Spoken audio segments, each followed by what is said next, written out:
Well, good morning, everyone. We all know how important it is right now to focus on our climate. We've had perhaps the warmest winter on history. We're on track right now to have some of the warmest years that we've ever had on record. And it's on us right now to reduce our per capita carbon output. It's on us to make sure that we are doing everything possible to fight climate change, and it's on us for the sake of future generations. When I think about improving the climate, when I think about doing our part that we can at the local level, I think about my daughter, and I know I'm not the only one. I think about what is this world going to be like in 30 and 40 and 100 years from now, recognizing that the things that we do now and the actions that we take have a massive impact on future generations. And so here at Minneapolis, we are going to do our part. We recognize that cities are this laboratory of democracy. We're also a laboratory for environmental improvement. Carbon emissions can be reduced at the city level. An environmental impact can happen through a city just like Minneapolis, not just for the work that we do behind the doors at City Hall and within the boundaries of our municipality, but also recognizing that the work we do sets a tone. We can set an example that so many others can follow. One of the great things that we've done is our Green Energy Cost Share program. This is a program that has grown by leaps and bounds. We have provided about $160 million worth of energy savings. We've got 4,000 low-income residents and businesses that have had some form of impact. We've been able to dramatically reduce the carbon output by somewhere around 40 million pounds. 40 million pounds and 160 million worth of cost savings. I mean, think about what those numbers mean. 160 million. That's at least 3 times what I make in a year. And if you look at all the other work that we're doing, we're doubling the number of trees that we're planting presently. We're making sure that when people go home to their place, they've got a location that is weatherized and that is prepared for the next step of where our climate is ultimately going. But here's what I want to talk about today, and here's where the announcement comes. You all have heard about this groundbreaking work that we're doing through our Climate Legacy Initiative. It's $10 million ongoing every single year that's supplied through a franchise fee. $10 million ongoing, more than tripling the investment that our city has ever made before. But we recognize that we need to go even further. So last year, we spent about $3.8 million on this Green Energy Cost Share program. This year, we want to go even further to make it about $8.5 million. $8.5 million that is going to go to businesses, to homes, to make sure that they're weatherized and they're using energy as efficiently as possible. One great example is right here in the Thorpe building. We're over here on Central Avenue in Northeast Minneapolis at one of the most versatile buildings we have in our whole city. I'll give some credit here to John, who has done some amazing work at outfitting this old industrial space to make it something new and fresh. It used to be part of the military-industrial complex. Now they've gone way beyond that to make everything from booze to coffee to a different form of play Legos. They're doing it all right behind these doors, and they're also making sure that they've got the best mechanism to be sustainable at the same time. They worked with Patrick Hanlon and our entire sustainability team to revamp their system right here in the Thorpe building to make it more energy efficient. Specifically, they got a $75,000 grant that helped them totally change up how their boiler system functions. They got another $20,000 to make sure that this LED lighting system is up to par.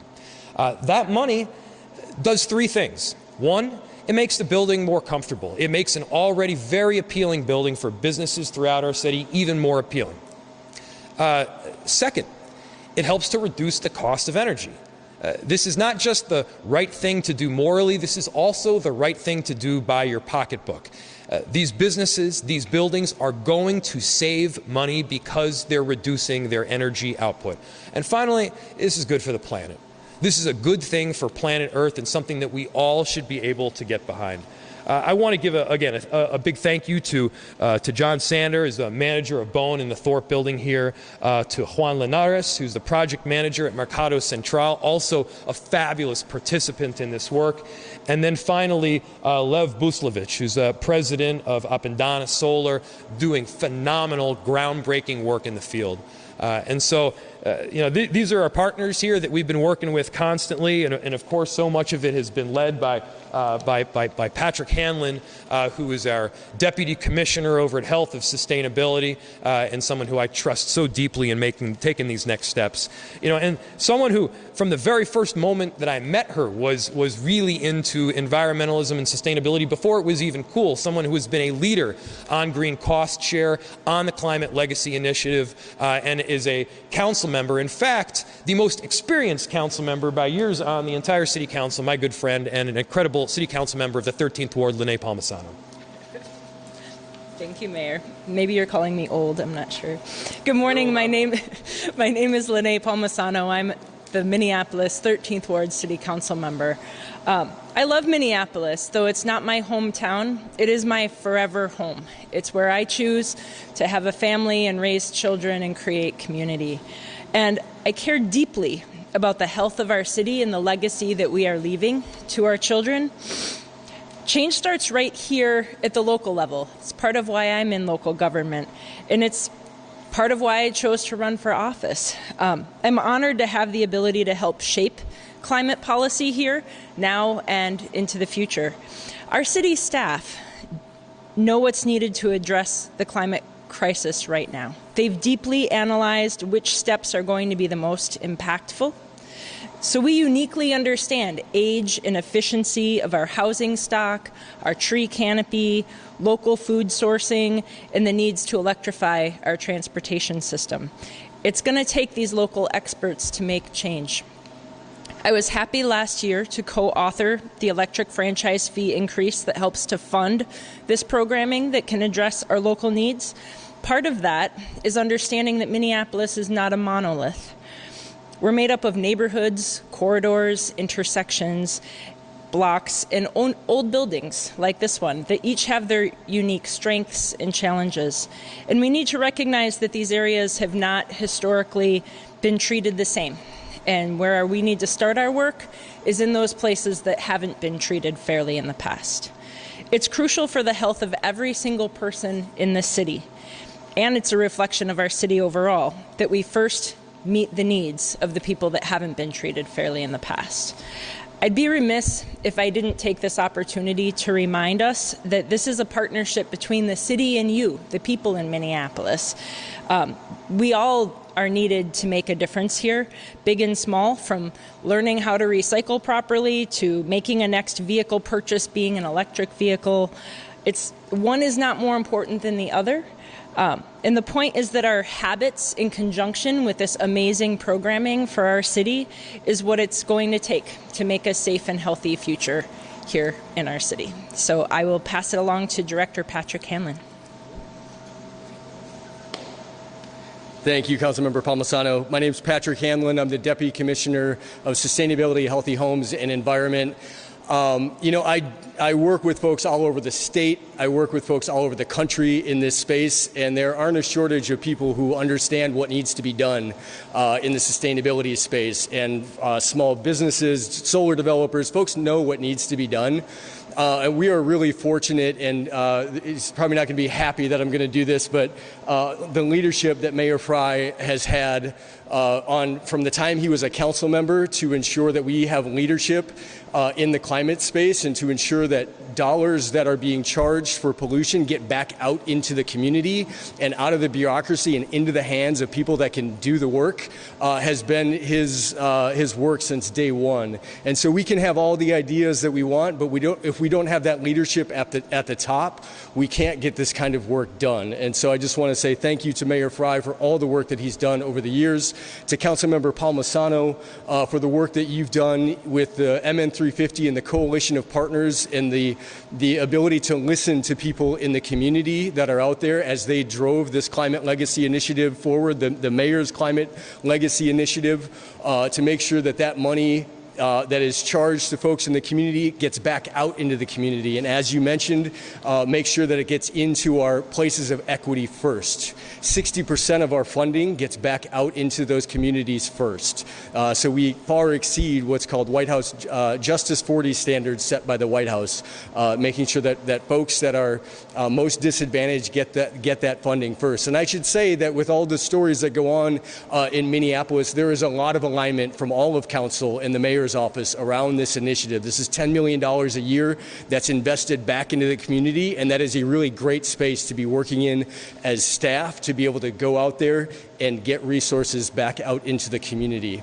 And so I was just going to go over some of we are working, as Councilmember Palmisano and Mayor Frey mentioned, we're working with all sectors. We're working with, it's really heavy in residential and weatherization, but we realize to hit the really aggressive greenhouse gas reduction targets that the mayor and council have set, we need to be working with small businesses. We need to be working with manufacturing. In fact, I have a group of folks right now that are reviewing innovative greenhouse gas reduction projects that are coming in to get some really aggressive emissions. The work that is done by the folks behind us has been really impressive. In fact, the numbers, Mayor, that I think you mentioned, the 19,000 tons or 40 million pounds of CO2 reduction with Arbor Day coming up, that's the equivalent of planting 250,000 trees over 10 years. It's really the impact that these projects are having on helping this city hit its greenhouse gas reduction targets is really impressive. And it comes from investing that money back out into our community. And so we have categories of up to 20% up to $20,000 for anyone, any small business across the city. In those environmental justice communities, it's a 30% match up to $30,000. In affordable housing, where Apadana has done a lot of work, it's a 40% match up to $40,000. There's up to $150,000 in innovative matches. And the RFPs that I'm talking about, my staff are reviewing, it's up to $500,000 to get some really aggressive greenhouse gas reduction projects done in this city. And so with that, one of the mottos that we have is that if you want to deal with a problem and if you want to deal with a problem like climate change, which can seem overwhelming, is get money into the hands of people who are practiced in taking ideas and imagination and turning that into practice. And those people are our entrepreneurs, there are business owners, there are managers and engineers out in the community. And so with that, I'm going to hand it over to John Sanders, whose building you're in today. Thank you. Hello, my name is John Sander with Bohm Commercial Real Estate and the Thorpe Building, owner and manager here. Very much a big welcome to the Thorpe Building. We're really proud of what we've accomplished here, not only in this boiler room, but in the whole building. The building houses approximately 300 jobs, has added to the tax base. We've developed energy, operational efficiencies, and the building has acted as a catalyst for growth and revitalization of the area. The current 250,000 square foot building footprint was created by General Mills as a military industrial facility during World War II and was guarded by the CIA, the FBI, and the Navy. They produced the Norden bomb sight and the fly-in right recorder, which is now in all airplanes. At that time, there were 4 guard towers that were standing, 2 of which were standing when we bought the building in 1986. We've since stabilized them to preserve that memory of the past use, among others. The building was blighted in a blighted area at that time, but had worthy bones and a significant history. We've repurposed into a successful, vibrant, creative, and light industrial mixed-use building. Bohm is a small family real estate development and operating company focusing on value-added opportunities. We thrive on renovating historic properties and bringing life by creating inspiring, livable work environments and viable synergistic tenant mixes and operational efficiencies. Early in our ownership of the building, we began building out art spaces, which resulted in it becoming the birthplace of Art-A-Whirl. By about 1989, we'd built out approximately 30,000 square feet of art space here, when I received a call from our property manager who said the artists wanted to do an art thing. And I would talk to them. And would I talk to them? I said, of course, but my first thought was the building was going to burn down, people were going to die, and it was just going to be a big party. But as we were talking, about the vision, I realized they seemed earnest, capable, competent, and I said, why don't we get the city involved, go through with the fire department, and make sure it doesn't get shut down in year one, which fit with their vision of this snowballing year to year, getting larger and larger. So we got behind it and helped them talk to other building owners and get them on board, among many other things. Now it's one of the largest, if not the largest, art crawls in the country, with upwards of 30,000 people flocking to Northeast Minneapolis each third weekend in May. This year's Art Whirl is fast approaching and runs Friday, May 17th to Sunday, May 19th. Please mark your calendars. For the remainder of the building, 500 to 1,000 square foot art spaces did not pencil due to the 30-foot high ceilings, so we focused on creative light industrial mixed uses there. Now the Thorpe building is home to a vibrant creative light industrial mixed use community with wonderfully synergistic uses with artists and each other. The building has helped a great part of Minneapolis become a hotbed of growth due to its livability with art, small business, entrepreneurialism, and entertainment that has originated and conglomerated in these beautiful historic industrial properties in Northeast Minneapolis. During the repositioning process, we've been very focused on reducing the building's carbon footprint and utility usage by replacing the building's electrical service, many of its transformers, its electrical panels, and lighting, as well as making the building envelope improvements for natural light flow, further improving the heating and cooling metrics. Most recently, we've completely replaced our common area lighting with LED fixtures with motion and light harvesting controls. We've been installing LED lighting in new tenant spaces and existing tenant spaces, and we'll continue this until the whole building is converted. Our electrical cost is currently less than $1 per square foot, which is considered very low for our building type. We also completely updated our boiler room. We replaced the burners, the flue modulators, added new controls, among many other improvements. The boiler project reduced our full load stack temperature by 71 degrees. This heat is now producing steam and heating the building, rather than just going out the stack. This also resulted in very low heating costs for this type of building. It's a wonderful time to do environmental conscious redevelopment because there is a consensus that this is good and it's an important thing to be doing. The tenants, management, ownership, investors, financiers, and government all have their boats pointing in the same direction to reduce our carbon footprint. We're happy with the success we've had here and could not have done it with the help for programs like Minneapolis Green Cost Share and contributions of the City of Minneapolis. We greatly appreciate Mayor Frey's initiative and support and look forward to continuing to evolve the Thorpe building to meet the times and market, and greatly appreciate everybody's time here today. I'd like to introduce Juan from Central Mercado. Thank you, John. Good morning. My name is Juan Linares, and I'm a project manager for the Mercado Central. And with me, I would like to introduce Janet Cortez, who is an owner and a member of the Mercado Central, who operates a family-owned business, forecasting or showing food from El Salvador. In 2022, we were part of another project who is one of our neighbors, which is across the street from Mercado Central, the Family Partnership, where we were part of an event like this and where the Family Partnership was doing the grand opening and also showing that the program, the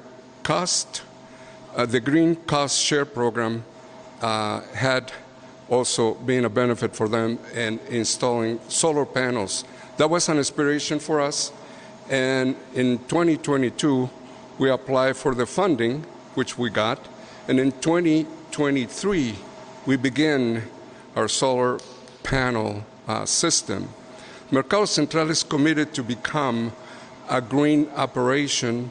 This year is going to be a good year for us because we're looking at also entering into a program, zero plastic reduction in compost. So we're going to control basically our cost of operations. And this year, we just show the results of the solar panel installation, and we're seeing the benefits of the 2023, where we finished with a good report in savings in our cost of operations of the Mercado Central. And this year is going to be also another important year for us because we're going to celebrate our 25th anniversary, which, I mean, time flies when you're having fun. And we're going to be also looking at those programs that we want to implement. And we're thankful, and we give thank you to the leadership of the mayor, the city, and the Green Cost Share Program. Our thank you to all of you, and I would like to introduce Laf, who is the president of Apadana, which, thanks to you, we have solar panels in our roof. I'm Lev Buslovich, president of Apadana Energy, and I'll give you a little overview on who we are. Apadana Energy is a Minneapolis-based turnkey licensed electrical contractor founded in 2013 by two immigrants to the U.S. One was an electrical engineer, one's a mechanical engineer, with expertise and commitment to delivering energy savings and environmental benefits. Our services, as many have mentioned here, include PV solar, EV charging, battery storage, LED lighting, controls, geothermal, and other engineered electrical service solutions. We have engineers and electricians on staff, and we self-perform all the work. Let me give you two examples that we've done. Obviously, we've put solar on the Mercado's building. Probably the one that's most prominently well-known is Ramp A next to Target Field. There's a giant structure on the top of it, which is a very complicated carport that we put on there with a megawatt of energy that the city uses, as well as they sell it to other users. And then we also have a very unique EV charging product for multifamily housing. A lot of people live in apartments, in condos, and they don't easily have the ability just to install it on their own. So we've created a solution that's kind of first to the market in terms of everybody in the building being able to get the EV charging and the owners actually being able to get revenue from that. But like any other good 25-year-old, that was a joke, I put the Minneapolis Cost Share Program into ChatGPT, and this is what it said. It said the Minneapolis, now I get the laugh. Minneapolis Cost Share offers several benefits for residents and communities. There's five they offered. Financial assistance. Funds go directly to residents. Financial support can help residents and property owners undertake projects that they might not be able to afford otherwise, which is absolutely true. Between all the incentives, especially what the city has done, and thank you for the extra funding, amazing. I didn't know about that next year stuff. That's going to be incredible. Second one is environmental impact. All the different things that goes in. Energy efficiency upgrades can reduce consumption, lower greenhouse gases, it's been mentioned. Stormwater management projects can improve water quality and reduce runoff and pollution. The third element is community improvement, so lead to healthier and more livable neighborhoods, increased property values, and stronger sense of community pride. Number four, ChatGPT said education and awareness helps educate residents, encourage them to adopt environmentally friendly behavior. And lastly, it said partnerships and collaborations, between residents, community organizations, local governments, leads to more cohesive community. So that's ChatGPT, but I'll tell you what our results have been. This is how it affected us. We generated nearly $1 million in grants for our customers in the last just 2 years. It's nearly $1 million grants for them. This has enabled 29 projects, like Mercado's project, to be completed, which may not have happened without the program. The solar systems generated, you want to hear some data here? 49 million kilowatt hours over 30 years, 49 million kilowatt hours, which translates into millions of dollars of energy production and savings. As a result, we removed 32 million pounds of CO2. So Appadana, as a result for us, we've been able to hire 18 more electricians, 15 more engineers and office staff. We were able to develop new services, like I just mentioned, with this EV Power Hub. In the past 3 years, our revenues has actually increased ninefold, and we were able to purchase a much larger 80,000 square foot building to ready ourselves for further expansion. So it affects everybody. Overall, the Minneapolis Cost Share Program offers a range of benefits that promote sustainability, improve neighborhoods, and engage residents in environmental stewardship. Thank you, Mayor Frey, for your vision and championing these efforts, and to your teams who create and facilitate these programs. Appadana Energy is proud to be a significant contributor and partner and beneficiary of these programs. And now, Mayor Frey. Thank you so much. Thank you. So to simplify this for you and to put out the basics here, through our Climate Legacy Initiative, we are dramatically expanding the number of buildings in our city that, one, get assistance, and two, are able to fully retrofit, weatherize, or make more sustainable their particular building. And whether that's solar panels or fixing a boiler, whether that's the LED system or make sure that the building has proper sealant, this is making our city more sustainable. A huge chunk of carbon output comes from buildings.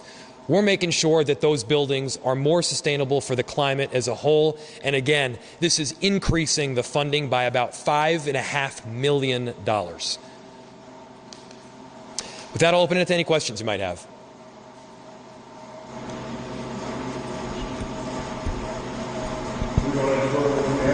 Let's go to tour.